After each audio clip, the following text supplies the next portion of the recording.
1872. The West was still wild. Settlers streamed to East Texas with the promise of cheap land and a chance to find a new way of life. The railroads were reaching out, and the train already stopped 3 days a week in Tyler. Most of the pioneers had little but the determination to create a bright future for their children and for their children. A handful of homesteaders had clustered on Bascom Road, a few miles east of Tyler. They'd get together and talk about the future they hoped to provide for their families. They realized that even in this wide open frontier, their children must have a formal education. So the men got together and built a one-room schoolhouse. They hired a teacher, and one of the families gave him room and board. The new schoolmaster took on about a dozen students. In 1900, the community voted to create the Bascom School District number 32. They scraped together enough tax and bond revenue to build a new 2-story schoolhouse. Still just one teacher, but 26 students by 1903. Soon after, they absorbed the nearby Chitwood School District. By 1911, 2 teachers and more than 60 students kept the Bascom School humming every day. They would study here through the 8th grade and then finish high school in Tyler. Farming sagged during the 20s and 30s, and a lot of our young people moved to the cities. The Depression hit hard. Customers at Horace Alfred's General Store paid their bills in eggs when cash was short. Still, School District 32 grew steadily.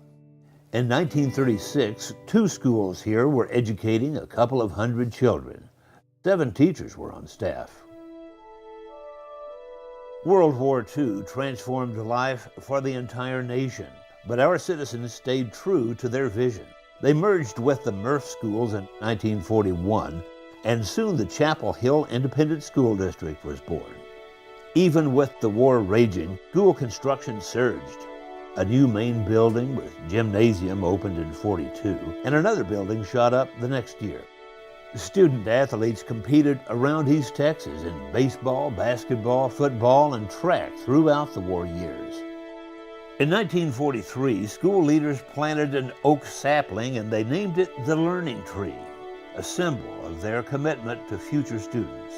Today, it's a mature, majestic oak at the high school entrance, a testament to the unswerving dedication of Chapel Hill leaders and parents, that dedication now reaching back generations.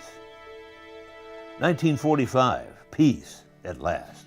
The same year, Chapel Hill welcomed the Jackson School into its system. Aside from Tyler, Jackson was the only high school in Smith County that would admit black students.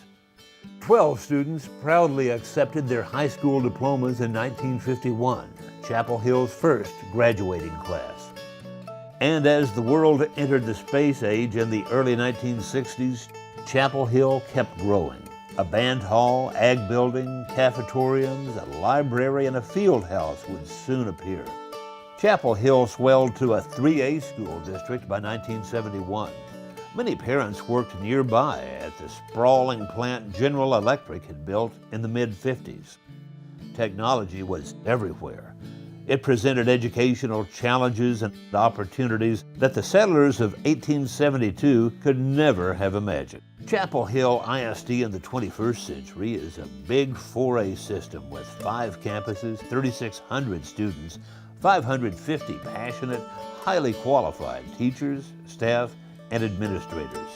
The changes over nearly 150 years are stunning to consider.